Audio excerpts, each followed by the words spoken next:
ನಮಸ್ಕಾರ ಫ್ರೆಂಡ್ಸ್, ನಾನು ಶ್ವೇತಾ ರಾಜೇಂದ್ರನ್ ಮಾತಾಡ್ತಾ ಇರೋದು ಲಕ್ಷ್ಮಿತಾ ರಾಯರ್ ಮಗಳು ಕನ್ನಡ ಯೂಟ್ಯೂಬ್ ಚಾನಲ್ಗೆ ತಮ್ಮೆಲ್ಲರಿಗೂ ಆತ್ಮೀಯವಾದ ಸ್ವಾಗತ. ಮುಂಜಾನೆಯ ಶುಭಾಶಯಗಳು ಸ್ನೇಹಿತರೆ. ನಾನಿವತ್ತು ವಿಶೇಷವಾಗಿ ನಾಳೆ ದಿನ ರವಿಪುಷ್ಯ ಯೋಗ ಇರೋದ್ರಿಂದ ಪ್ರತಿಯೊಬ್ಬರು ಕೂಡ ನಾಳೆ ದಿನ ಗಣೇಶನ ನೀವು ಪ್ರಾರ್ಥನೆ ಮಾಡ್ಕೊಳ್ಳಿ. ಯಾಕಂದರೆ ರವಿಪುಷ್ಯ ಯೋಗ ಬಂದು ಯಾವಾಗಲೂ ಅಷ್ಟೇ ನಮ್ಮ ಮನೆಯಲ್ಲಿ ನಿಂತೋಗಿರೋಂಥ ಕೆಲಸಗಳೆಲ್ಲ ಅಭಿವೃದ್ಧಿ ಆಗಬೇಕು ಅಂತಂದರೆ, ನಾವು ಅಂದ್ಕೊಂಡಿರೋಂಥ ಕೆಲಸಗಳು ಸಕ್ಸಸ್ ಆಗಬೇಕು ಅಂದರೆ, ಅಥವಾ ನಾವು ವ್ಯಾಪಾರ ವ್ಯವಹಾರಗಳಲ್ಲಿ ಕುಂಠಿತ ಆಗ್ತಿದೆ ಅಂತಂದರೆ, ಅಥವಾ ನಮ್ಮ ಮನೆಯಲ್ಲಿ ನಮ್ಮ ಜೊತೆನೇ ಇದ್ದು ನಮ್ಮವರೇ ನಮಗೆ ಕೆಟ್ಟದನ್ನು ಬಯಸ್ತಾ ಇದ್ದಾರೆ ಅಂತ ನಿಮಗೆ ಅನಿಸ್ತಿದೆ ಅಂತ ಅನಿಸಿದ್ರೆ, ನಾಳೆ ದಿನ ರವಿಪುಷ್ಯ ಯೋಗ ದಿನ, ಅದರಲ್ಲೂ ಪುಷ್ಯ ನಕ್ಷತ್ರದ ದಿನಗಳಲ್ಲಿ ನಾವು ಈ ತಾಂತ್ರಿಕ ಪ್ರಯೋಗಗಳನ್ನು ನಾವು ಮಾಡಿಕೊಂಡಿದ್ದೆ ಆದರೆ ಖಂಡಿತವಾಗ್ಲೂ ನಮ್ಮ ಮನಸ್ಸಿನಲ್ಲಿರುವಂಥ ಯಾವುದೇ ಇಷ್ಟಾರ್ಥಗಳಿಗೆ ಅಡೆತಡೆಗಳಿದ್ದರೆ, ಅಕಸ್ಮಾತ್ ನಿಮ್ಮ ಮನೆಯಲ್ಲಿ ದೇವರ ಅನುಗ್ರಹ ಸ್ವಲ್ಪ ನಮ್ಮ ಮನೆಯಲ್ಲಿ ಕಡಿಮೆ ಆಗಿದೆ ಅಂದರೆ, ಯಾವುದೇ ಕೆಲಸಗಳನ್ನು ನಾವು ಮಾಡೋಕ್ಕೆ ಹೋಗ್ತಾ ಇದ್ರೂ ನಮಗೆ ದೇವರು ಪರಿಪೂರ್ಣವಾಗಿ ನಮ್ಮ ಆಸೆಗಳು ನೆರವೇರೋ ಥರ ಆಶೀರ್ವಾದ ಮಾಡ್ತಾ ಇಲ್ಲ, ಅಥವಾ ಕೆಲಸ ಕಾರ್ಯಗಳು ಕೈಗೂಡ್ತಿಲ್ಲ ಅಂತ ಬಯಸ್ತಾ ಇರುವಂಥವ್ರು ನಾಳೆ ದಿನ ಇದೊಂದು ಪುಟ್ಟ ತಂತ್ರನ ಮಾಡ್ಕೊಳ್ಳಿ. ಯಾಕಂದರೆ ನಾಳೆ ದಿನವೇ ನೀವು ಮಾಡಿಕೊಂಡಾಗ ಮಾತ್ರ ಆ ನಕ್ಷತ್ರದ ಯೋಗದಲ್ಲಿರೋಂಥ ಪ್ರತಿಫಲ ನಮಗೆ ಸಿಗೋದಕ್ಕೆ ತುಂಬಾ ಸಹಾಯ ಮಾಡುತ್ತೆ. ಅದಕ್ಕೆ ನೀವು ಏನು ಮಾಡಬೇಕು ಅಂದರೆ, ನಿಮ್ಮ ಮನೆಯ ಸುತ್ತಮುತ್ತ ಇರುವಂಥ ಯಾವುದಾದರೂ ಒಂದು ಬಿಳಿ ಎಕ್ಕದ ಗಿಡನ ನೋಡಿಕೊಂಡು ಆ ಬಿಳಿ ಎಕ್ಕದ ಗಿಡದ ಬೇರನ್ನು ನೀವು ತಗೊಂಬಂದು ನಾಳೆ ದಿನ ನೀವು ಪಂಚಾಮೃತ ಅಭಿಷೇಕ ಮಾಡೋವಂಥವ್ರು, ಅದರಲ್ಲೂ ಗಣಪತಿ ವಿಗ್ರಹಗಳಿದ್ದರೆ ಆ ಗಣಪತಿ ವಿಗ್ರಹಕ್ಕೆ ಸ್ವಲ್ಪ ಹಾಲನ್ನು ತಗೊಂಡು ಆ ಹಾಲಿನ ಜೊತೆ ನೀವು ಬಿಳಿ ಎಕ್ಕದ ಬೇರನ್ನು ಹಾಕಿ ಅದನ್ನು ನೀವು ಪಂಚಾಮೃತ ಅಭಿಷೇಕನ ನಾಳೆ ದಿನ ನೀವು ಗಣಪತಿ ವಿಗ್ರಹಗಳಿಗೆ ನೀವು ಮಾಡಿದ್ದೆ ಆದರೆ ಖಂಡಿತವಾಗ್ಲೂ ನಿಮ್ಮ ಮನೆಯಲ್ಲಿ ನಿಂತೋಗಿರೋಂಥ ಯಾವುದೇ ಕೆಲಸ ಕಾರ್ಯಗಳು ಅಡೆತಡೆಗಳಾಗಿದ್ದರೆ ಅದೆಲ್ಲ ನಿವಾರಣೆ ಆಗೋದಕ್ಕೆ ಅದು ಖಂಡಿತವಾಗ್ಲೂ ಪೂರಕವಾಗಿ ಸಹಾಯ ಮಾಡುತ್ತೆ. ಇನ್ನು ವ್ಯಾಪಾರ ವ್ಯವಹಾರ ಅಭಿವೃದ್ಧಿಗಳು ಎಲ್ಲ ಆಗಬೇಕು ಅಂತ ಬಯಸುವಂಥವ್ರು ಒಂದು ಕೆಂಪು ಬಟ್ಟೆನ ತಗೊಂಡು ಆ ಕೆಂಪು ಬಟ್ಟೆಯ ಒಳಗಡೆ ನೀವು ಬಿಳಿ ಎಕ್ಕದ ಬೇರನ್ನ ಒಂದು ತುಂಡನ್ನು ನೀವು ತಗೊಂಡು ಅದನ್ನು ನೀವು ಕಟ್ಟಿ ಗಣೇಶನ ಹತ್ರ ಇಟ್ಟು ನೀವು ಪೂಜೆ ಮಾಡಿ, ಅದನ್ನು ನೀವು ಎಲ್ಲಿ ವ್ಯಾಪಾರ ವ್ಯವಹಾರ ನಡೆಯುತ್ತೋ ಆ ಜಾಗದಲ್ಲಿ ನೀವು ಇಟ್ಟು ಪ್ರತಿದಿನ ಪೂಜೆ ಮಾಡೋವಂಥದ್ದು, ಧೂಪ ಹಾಕೋವಂಥದ್ದನ್ನು ನೀವು ಮಾಡಿದ್ದೆ ಆದರೆ ಖಂಡಿತವಾಗ್ಲೂ ನಿಮ್ಮ ಮನೆಯಲ್ಲಿರೋ ಅಂಥ ಎಷ್ಟೋ ಕೆಲಸ ಕಾರ್ಯಗಳಲ್ಲಿ ಅಡೆತಡೆಗಳಾಗಿದ್ದು ವ್ಯಾಪಾರ ವ್ಯವಹಾರ ಕುಂಠಿತ ಆಗಿದ್ದರೆ ಅದು ಅಭಿವೃದ್ಧಿ ಆಗೋದಕ್ಕೆ ಖಂಡಿತವಾಗ್ಲೂ ಸಹಾಯ ಮಾಡುತ್ತೆ.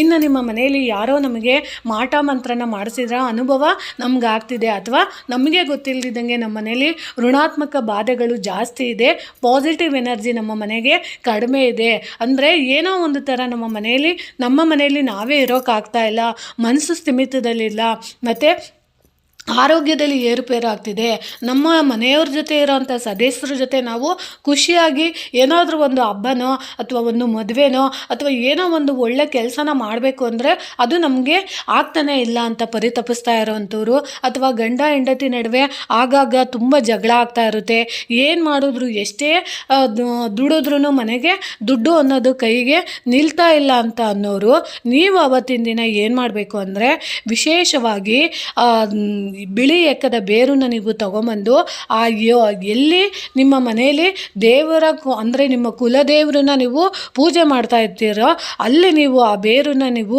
ಸ್ಪರ್ಶ ಮಾಡೋವಂಥದ್ದು, ಅಂದರೆ ಆ ಬೇರನ್ನು ಹಿಡ್ಕೊಂಡು ನಿಮಗೆ ಇಷ್ಟವಾದದ್ದು ದೈವ, ಅದು ರಾಘವೇಂದ್ರ ಆಗಿರ್ಬೋದು, ಅಥವಾ ಅಮ್ಮನವರಾಗಿರ್ಬೋದು, ಗಣಪತಿ ಆಗಿರ್ಬೋದು, ಆಂಜನೇಯ ಆಗಿರ್ಬೋದು, ಅಥವಾ ನಿಮಗೆ ಯಾವುದು ನಿಮ್ಮ ಕುಲದೇವರು ಇರ್ತಾರೋ ಆ ಕುಲದೇವರ ಮುಂದೆ ಅದನ್ನು ಇಟ್ಟು ಪ್ರಾರ್ಥನೆ ಮಾಡಿ ಅದನ್ನು ನೀವು ಒಂದಿಷ್ಟುದ್ದ ಬೇರನ್ನ ನಿಮ್ಮ ಮನೆಯಲ್ಲಿ ನಿಮಗೆ ಯಾವ ರೀತಿ ಋಣಾತ್ಮಕ ಬಾಧೆಗಳಾಗ್ತಾ ಇದೆ ಅದೆಲ್ಲನೂ ಹೇಳ್ಕೊಂಡು ನಮ್ಮ ಮನೆಯಲ್ಲಿರೋಂಥ ಋಣಾತ್ಮಕ ಬಾಧೆಗಳೆಲ್ಲ ಹೋಗಲಿ ಅಂತ ಹೇಳ್ಬಿಟ್ಟು ಅದನ್ನು ನೀವು ಒಂದು ತಾಯಿತದ ಒಳಗಡೆ ಅದನ್ನು ನೀವು ಆ ಬೇರನ್ನು ಸ್ವಲ್ಪ ಇಟ್ಟು ಕತ್ತಿಗೆ ನೀವು ಕಟ್ಕೊಳ್ಳೋದ್ರಿಂದ ಖಂಡಿತವಾಗ್ಲೂ ನಿಮ್ಮ ಮನೆಯಲ್ಲಿರೋಂಥ ಋಣಾತ್ಮಕ ಬಾಧೆಗಳೆಲ್ಲ ದೂರ ಆಗುತ್ತೆ. ಗಂಡ ಹೆಂಡತಿ ನಡುವೆ ಅನ್ಯೋನ್ಯತೆ ಅನ್ನೋದು ಶುರುವಾಗುತ್ತೆ.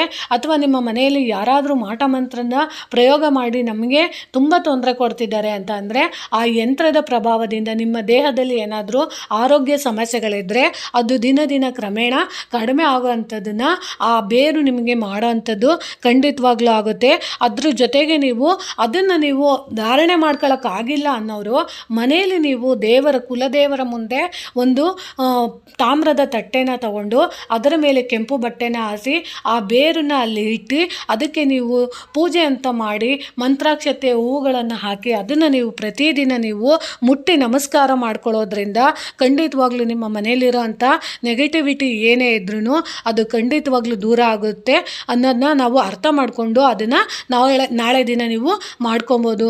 ಯಾಕಂದರೆ ನೋಡಿ ಸ್ನೇಹಿತರೆ, ಒಂದು ಸಣ್ಣ ಬೇರು ನಮ್ಮ ಜೀವನದಲ್ಲಿರೋ ಅಂತಹ ಎಷ್ಟೋ ಸಮಸ್ಯೆಗಳನ್ನು ಬಗೆಹರಿಸುತ್ತೆ. ಅಂದರೆ ಇಲ್ಲಿ ಯಾವುದೇ ರೀತಿಯ ದುಡ್ಡು ಕಾಸು ಏನು ಕೊಡಬೇಕಾಗಿಲ್ಲ. ಮಾಡ್ಕೊಳ್ಳೋ ಶ್ರದ್ಧೆ ಇರೋವಂಥವ್ರು ಖಂಡಿತವಾಗ್ಲೂ ನಮ್ಮ ಮನೆಯಲ್ಲಿ ಇಂಥ ಸಮಸ್ಯೆಗಳಿಂದ ನಾವು ತುಂಬ ನೊಂದೋಗ್ಬಿಟ್ಟಿದ್ದೀವಿ, ಇದಕ್ಕೆ ಚಿಕ್ಕದಾಗಿ ನಾವೇನಾದರೂ ಪರಿಹಾರ ಮಾಡ್ಕೊಬೋದು ಅಂದರೆ ನಾಳೆ ದಿನ ಖಂಡಿತವಾಗ್ಲೂ ಇದನ್ನು ಮಾಡ್ಕೊಳ್ಳಿ ಅಂತ ತಿಳಿಸ್ತಿದ್ದೀನಿ. ಈ ಮಾಹಿತಿ ನಿಮಗೆ ಇಷ್ಟ ಆಗಿದೆ ಅಂದ್ಕೊತೀನಿ. ಯಾಕಂದರೆ ನಾಳೆ ದಿನವೇ ನೀವು ಮಾಡ್ಕೊಬೇಕು. ಪುಷ್ಯ ನಕ್ಷತ್ರ ಬಂದು ತಾಂತ್ರಿಕ ಪ್ರಯೋಗಗಳಿಗೆ ತುಂಬ ವಿಶೇಷವಾದ ನಕ್ಷತ್ರ ಇರುತ್ತೆ. ನಾವು ಯಾವುದೇ ಒಂದು ಕೆಲಸಗಳನ್ನು ನಾವು ಅವತ್ತಿನ ದಿನ ಮಾಡಿಕೊಂಡಾಗ ಅದಕ್ಕೆ ಅಭಿವೃದ್ಧಿ ಇರುತ್ತೆ ಮತ್ತು ಯಶಸ್ಸು ಖಂಡಿತವಾಗ್ಲೂ ಸಿಗುತ್ತೆ. ಇದು ಪುರಾತನ ಕಾಲದಿಂದ ನಡ್ಕೊಂಬಂದಿರೋ ಅಂತಹ ವಿದ್ಯೆಗಳು. ಇದನ್ನು ನನಗೆ ಗೊತ್ತಿರೋ ರೀತಿ ನಾನು ತಿಳಿಸ್ಕೊಟ್ಟಿದ್ದೀನಿ. ಖಂಡಿತವಾಗ್ಲೂ ಇದ್ರ ಉಪಯೋಗನ ನೀವು ನಾಳೆ ದಿನ ಮಾಡ್ಕೊಳ್ಳಿ ಅಂತ ಹೇಳ್ತಾ ಇದ್ದೀನಿ. ಈ ಮಾಹಿತಿ ಇಷ್ಟ ಆಗಿದೆ ಅಂದ್ಕೊತೀನಿ. ಪ್ರೀತಿಯ ಧನ್ಯವಾದಗಳು ಸ್ನೇಹಿತರೆ.